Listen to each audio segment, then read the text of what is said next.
एक समय की बात है। एक घना जंगल था जिसमें अनेक प्रकार के जानवर रहते थे। इस जंगल में हर कोई मिलजुल कर और खुशी खुशी रहता था। जंगल के जानवरों में सियार और सारस दोनों अच्छे मित्र थे। सियार का नाम था चंदू और सारस का नाम था श्यामा। चंदू अपनी चालाकी के लिए जाना जाता था, जबकि श्यामा अपनी बुद्धिमानी और शांत स्वभाव के लिए मशहूर था।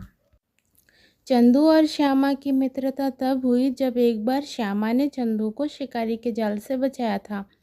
चंदू को श्यामा की इस मदद के बाद उससे गहरा स्नेह हो गया और उसने श्यामा के साथ दोस्ती कर ली।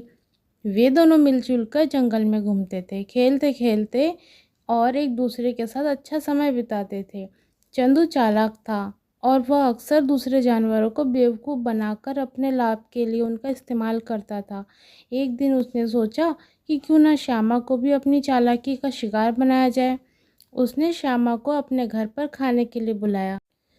चंदू ने सोचा कि वह कुछ ऐसा करेगा जिससे श्यामा को मज़ा नहीं आएगा और वह उसे बेवकूफ़ बना सकेगा। श्यामा जो हमेशा अपने दोस्तों का सम्मान करता था, श्यामा ने चंदू का निमंत्रण स्वीकार कर लिया। उसने सोचा कि यह एक अच्छा मौका है जिससे हम अपने दोस्तों के साथ अच्छा समय बिता सकेंगे।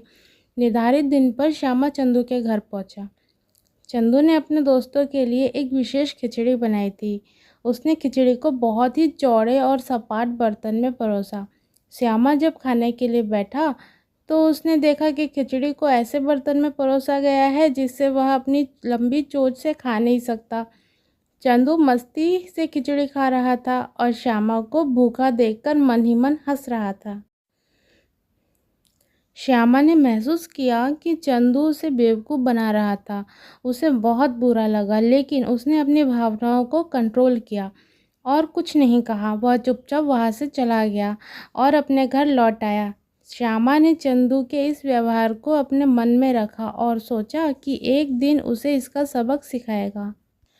कुछ दिनों बाद श्यामा ने सोचा कि अब समय आ गया है कि वह चंदू को उसकी चालाकी का जवाब दे। उसने चंदू को अपने घर खाने पर निमंत्रण किया। चंदू, जो हमेशा अपने लाभ के लिए सोचता था, खुशी खुशी निमंत्रण स्वीकार कर लिया। पार्टी के दिन चंदू श्यामा के घर पहुंचा।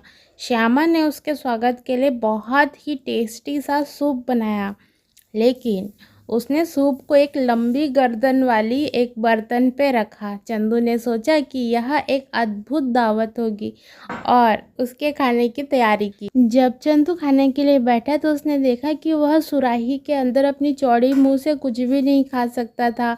उसने सुराही के अंदर अपनी जीभ डाली, लेकिन वह सूप तक नहीं पहुंच पाया। श्यामा आराम से अपनी लंबी चोंच से सूप पीता रहा और चंदू को परेशान देखकर मन ही मन मुस्कुराया। चंदू ने अपनी गलती समझ ली और श्यामा से माफ़ी मांगी। उसने महसूस किया कि दूसरों के साथ बुरा व्यवहार करने का परिणाम बुरा ही होता है। श्यामा ने उसे माफ़ कर दिया और दोनों दोस्त बन गए।